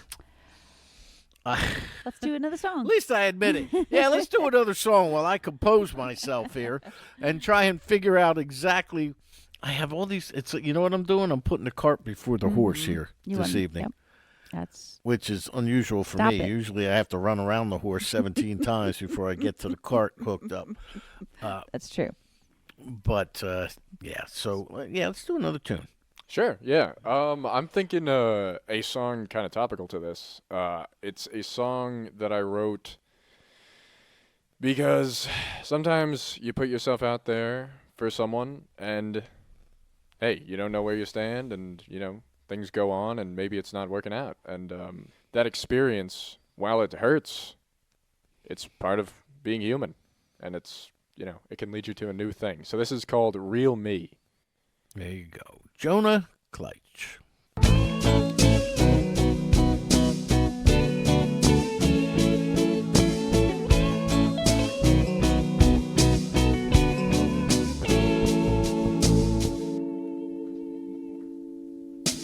Can't see what it does to me. Monopoly on my memory. Like a rose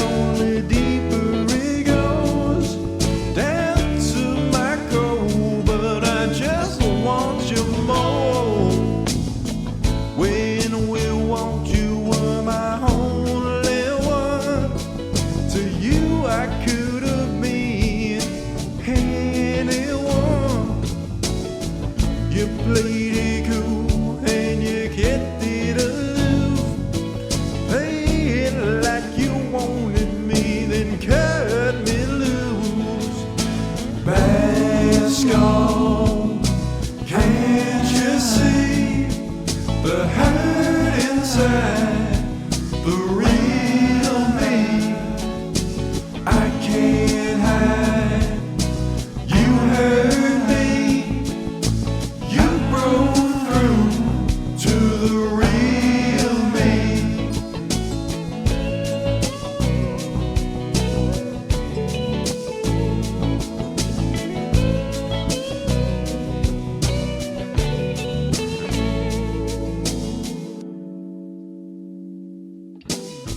Played your game and had your fun.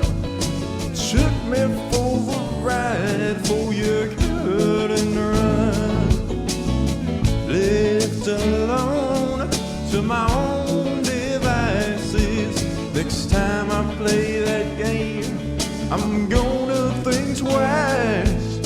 Mask on, can't you see the hurt inside the real me? I can't hide. You hurt me.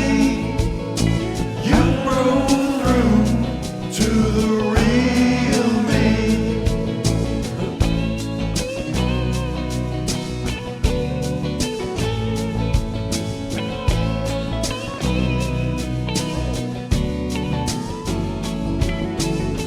The day's gonna come and I don't know when you and me, we're gonna walk in the sun again. Until that day, I'll keep you in mind. A love like ours was so hard to find.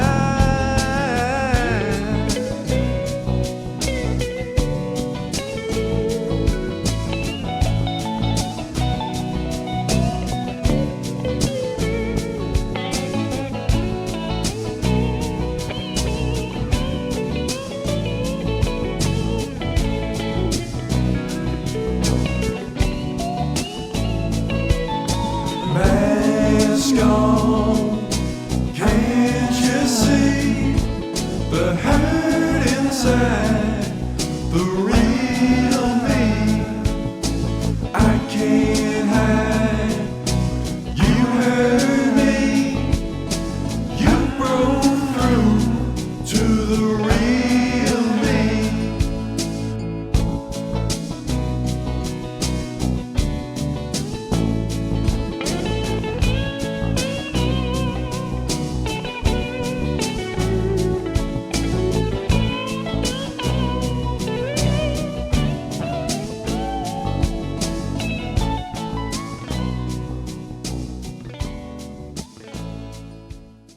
You okay there? It's coming back like now. Yes, like now. I thought you were listening. I was listening.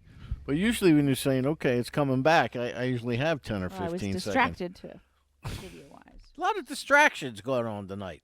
Yep. I'm at the top of that. So the new album is called JJ and the Beatniks Get Deep, streaming Okay. everywhere, Wow. and even on social media. Why Get Deep? Well, because for the same reason that I kind of took some of my older music down, it's because I've been going through, some changes in my personal life. Okay. Yeah, I'm kind of reevaluating things, like Van Halen says, Right. love comes walking in. You know what I mean? So all This is true. yeah. So for years, I've been like completely devoted to music, completely devoted every day. Practice, write more, expand your mind, get a new perspective. Okay. And something came along, and it's completely kind of, it's causing a fork kind of in the road. I can, and I'm trying to figure out how to deal with it. So a lot of these songs kind of have come out of that. Is it easier for you to write when you're happy, sad, angry? It's Do you ever just sit down like, I feel like writing a song today, and yeah. I mean, I guess when you write a song, you get this feeling of elation that is complete. Like it's unlike anything I've experienced. You know, when you write a song and you actually get it going, it's like something like metaphysical. I don't know how to explain it. okay. But a lot of the time in between is like just in like low power mode. You're like, oh, am I ever gonna write another song? I'm such a hack. You know, you're in a terrible thing.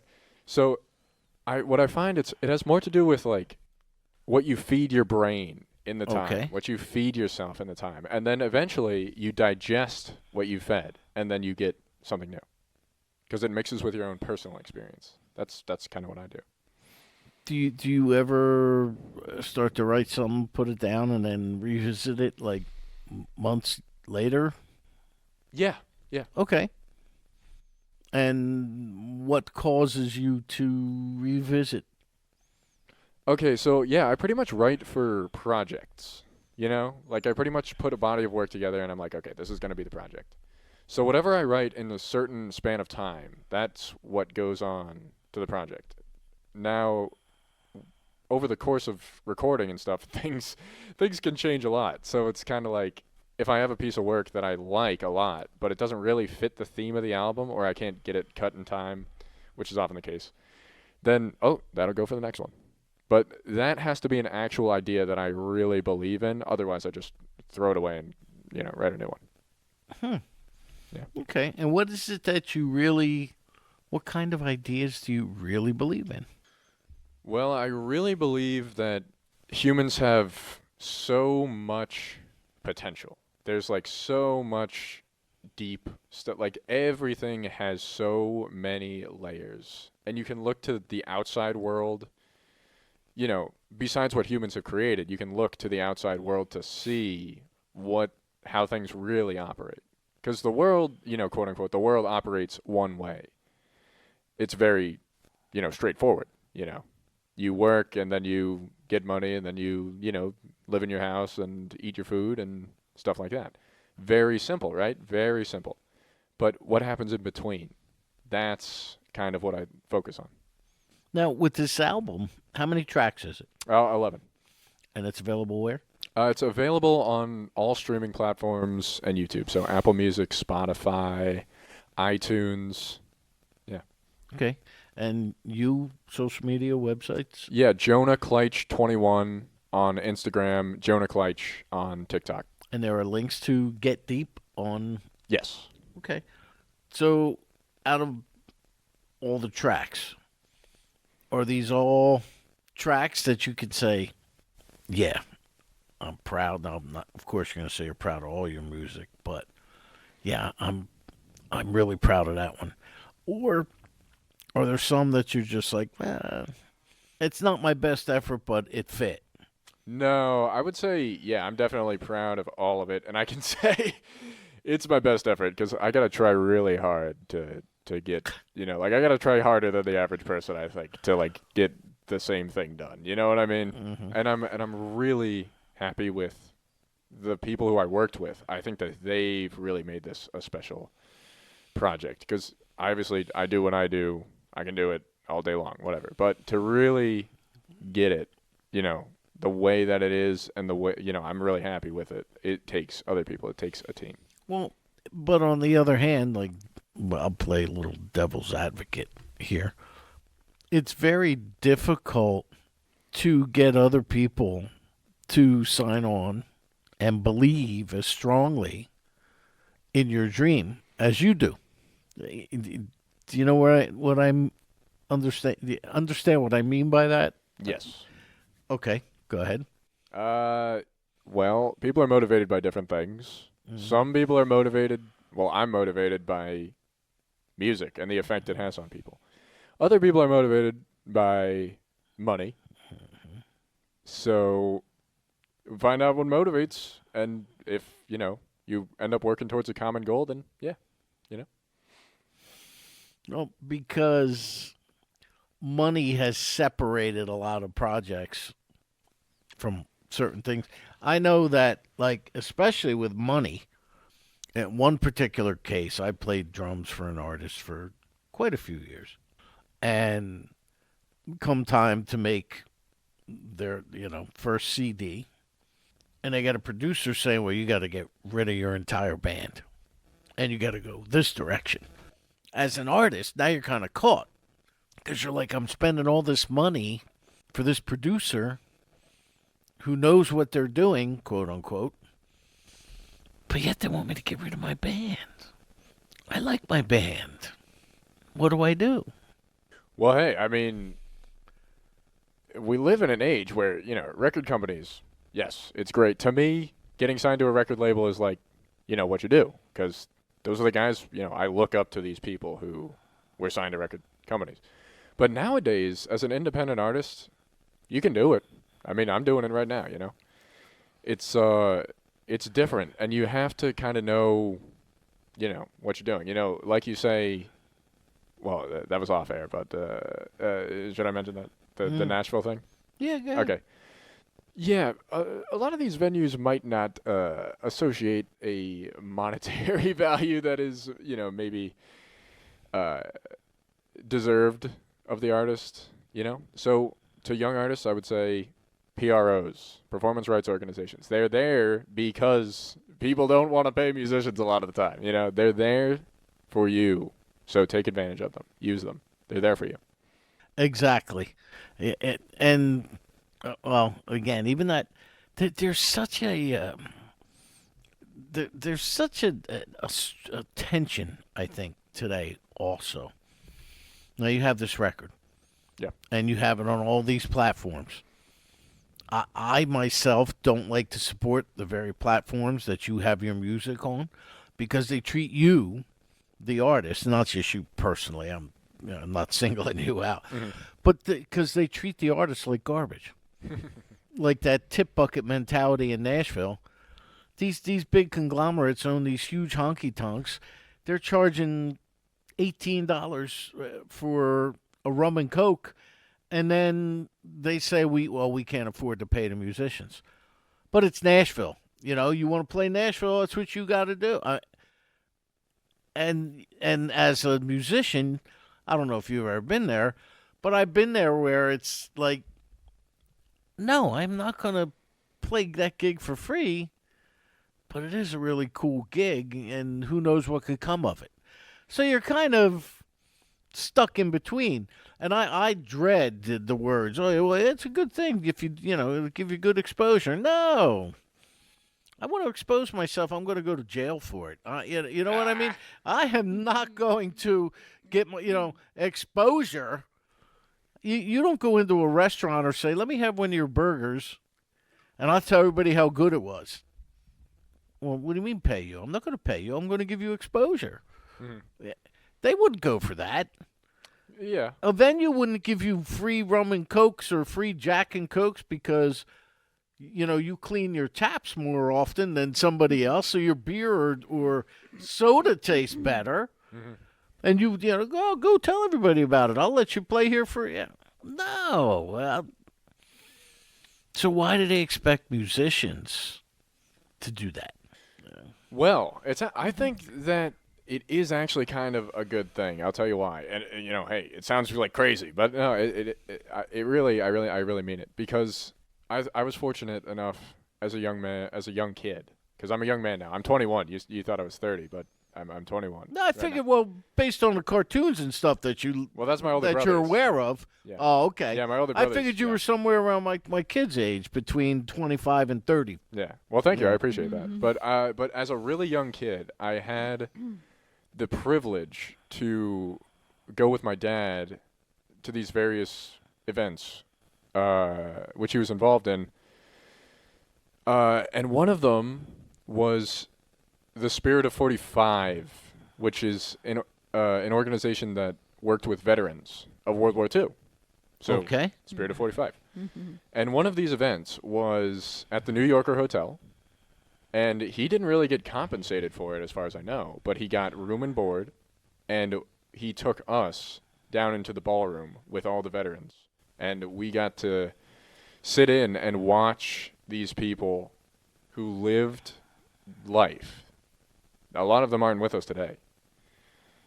They lived life ballroom dance to the music that they grew up with, that they listened to their whole lives. And I saw that, and I said, some things are worth more than getting paid. Oh, no, and that you're 100% correct. I mean, Claire will tell you, I do stuff. I've done more freebies in my life than I have paid gigs. Yeah.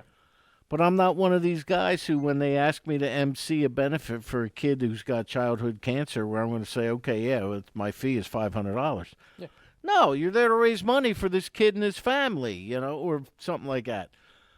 There are certain events, any charitable events, I don't like to charge people. People say I'm a fool. Well, this is, your time's valuable. Yeah, but this person may not have their life in another 2 weeks. They're trying to help the family, Yeah. and that's okay when you do that. I mean, if you're a band, there are two sides to that too. One guy I know says, hey, they pay the bartenders, they pay the venue, they pay the wait staff, they pay security. Why aren't they paying the musicians for this benefit? Yeah. And then and he's 100% correct, because musicians are always taken advantage of. Yeah. Yeah. But there are things you can do, like that experience with your dad. Look, you're talking about it now, so it's fantastic. You always have that with you. I just don't like these venues and streaming services that don't. They pocket all the money and the artists get nothing. You used to be able to make a living as a musical artist, and it's very difficult today to do so. So now that we have time for another tune, right, Claire? Okay. Now that the album is it out or is it being released? No, it's out. Yeah. Okay. When did Yeah. it come out? It came out. I think it was earlier this week. Yeah. I think it was like Monday, Tuesday. Cool. Yeah. Okay. Fantastic. So it hasn't even had time to really make any inroads yet. Nope. All right, and that's great. What are you going to do to support it? Will you be going, other than on this show, will you be booking anything out of the area? Are you going to stay local? You having a party? What are we doing with this record? Oh, we're having a party. Excellent. Yeah, and you're all invited, so be there. Where will it be? Well, check my Instagram page. It's the post that says JJ and the Beatniks Rock and Roll Extravaganza. That's the name of the the tour, and that has our dates where we'll be playing. So yeah.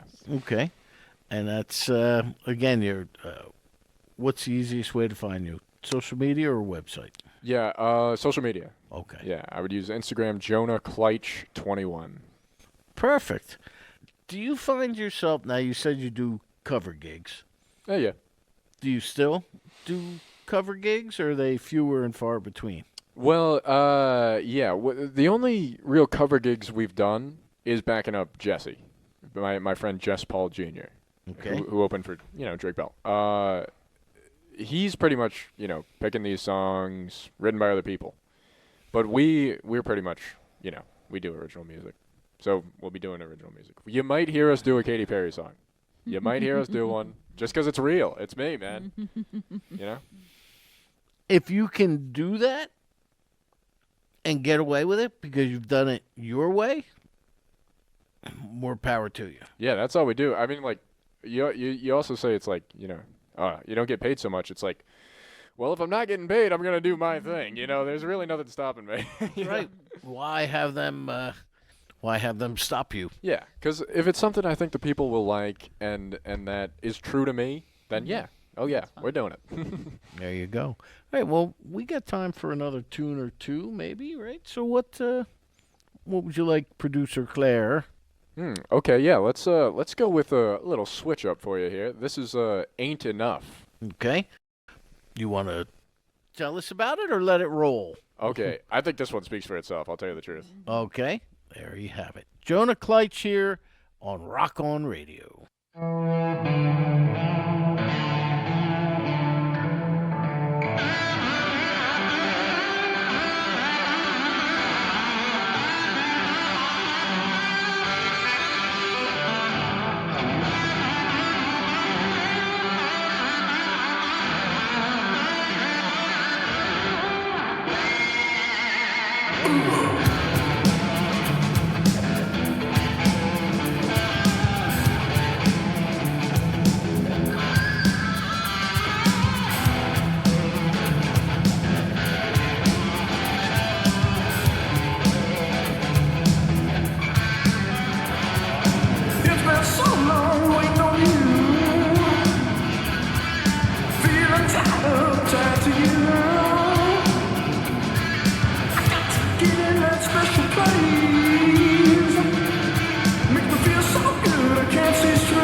this soulful woman night. Neither one thing makes me feel alright.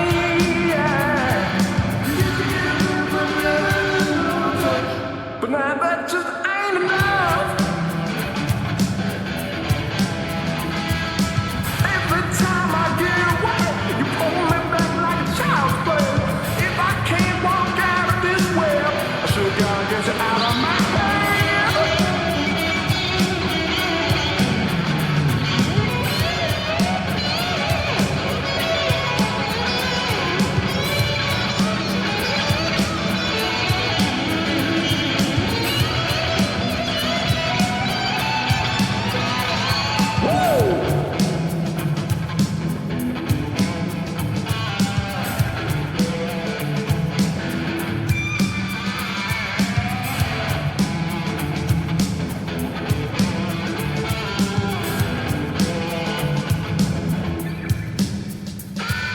If I can, I'd like to say, you make me feel so good in every way. One more thing I can't resist, a little something that goes a little like this. Now that just ain't enough. Oh.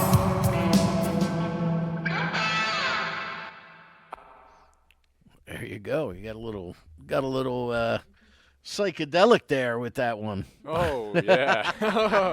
Well, yeah, psychedelic, but also like, totally dumb in my own way, you know? Well, that's all right. Did you have fun with it? Yeah. Is that what is the end game for you, Jonah Kleitsch? I mean, wait, Kleitsch. What's the? Do you want to become a famous touring musician? Do you want to make a living playing music? Do you want to get licensing agreements? I mean, yes to all of the above, I know, but what is it you want to do with your music? Or Well- what do you want your music to do for you? Well, Danny, I think that I'm a simple guy. I have pretty simple goals. Guitar, place to stay, car, supermodel wife. Nah. No, but yeah. All you say, it's pretty much what I'm doing. It's just the scale, you know? Hey, what's the next step? I got to take it, you know what I mean? Do you have a supermodel wife? No. Oh. I'm working on it. Those are his goals. I'm writing the next album. If that one doesn't get me a supermodel, this next track that we made, Jesse and I, if this one doesn't get me a supermodel wife, then I might be out of ideas. Well, do we have time to play it, Claire? Which one? Oh wait, it's not out. It's not out. Ah. But you gotta wait for that one. Yeah. But hey, there is actually there is one that I think could. Okay. Yeah. What's It's it called? pound for pound. Ah, we can do that. Okay. Pound for pound. Yes. And this may help with the supermodel wife process? Yeah. Okay. All right. Well, here it is, Jonah Kleitsch.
Jonah Kleitsch here on Rock On Radio. Websites and everything real quick? Joe? Yeah, social media. Instagram is Jonah Kleitsch 21. TikTok is Jonah Kleitsch. All the music can be found by looking up JJ and the Beatniks. JJ and the Beatniks. Woo. Very cool. Mm-hmm. Well, Jonah, thank you so much for making the trip this evening Oh my gosh, it's great to get out of the swamps. Thank you, Danny. Thank to you. Rock On Radio. It's been a pleasure. And we wish you luck and success with your music. Many thanks to CJ Frank for kind of pointing you in our direction, you know. And it's a tough business world with music these days. You know, you can't just make music. Now you got to be a social media marketer, and you got to be your own booking agent. You got to be. It's a mess. But, and I apologize to everyone. I'm not on a downer today, but it's been a whirlwind for me for the last several weeks, Sure. and I think at some point you have to decompress a little, and today may This is have it. been the beginning of the decompression. Thanks for the But warning. I do mean, yeah. I am serious about Nashville. Like I said, if anybody can convince me of otherwise, please email me. Go to the website, dcror.com, send me an email. Other than that, next week we have Shadow Station. Ooh, Shadow Station. Okay. Mm-hmm. They're pretty cool. Okay, good. They'll be here next week.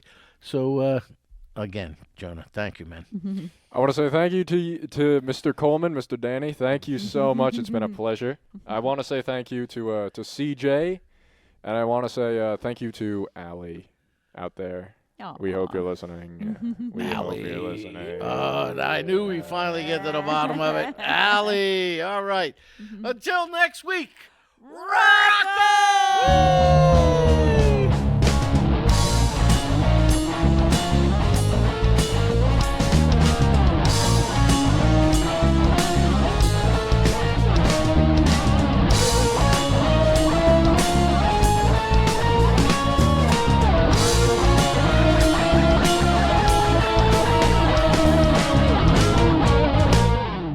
Hi, this is Danny Coleman, the host of Rock On Radio, the Rock On Radio Indie Hour, and Danny Coleman's Got the Blues. If you ever want to get in touch with me or find out more about me and my programs, please visit DCROR.com.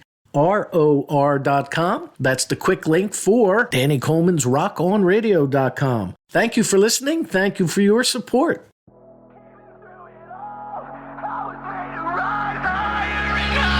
Cause I'm a survivor.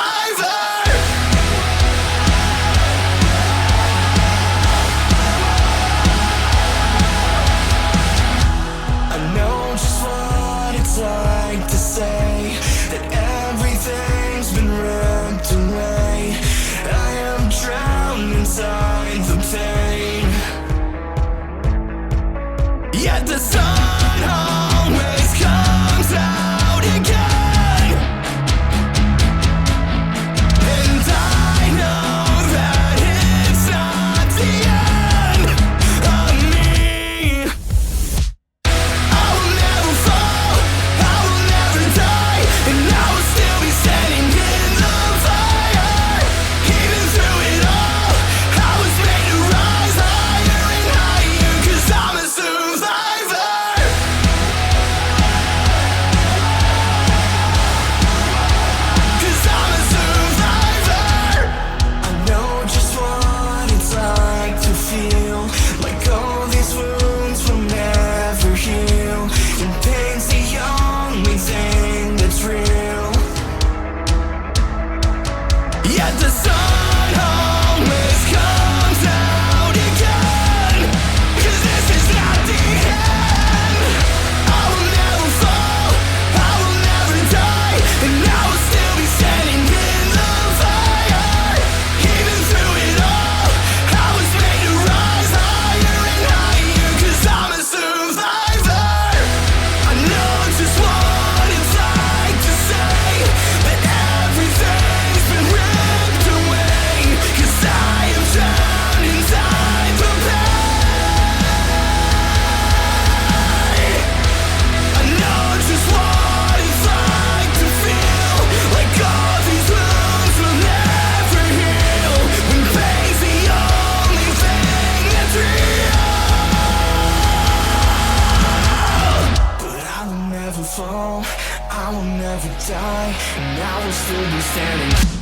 will still be standing. I will never fall.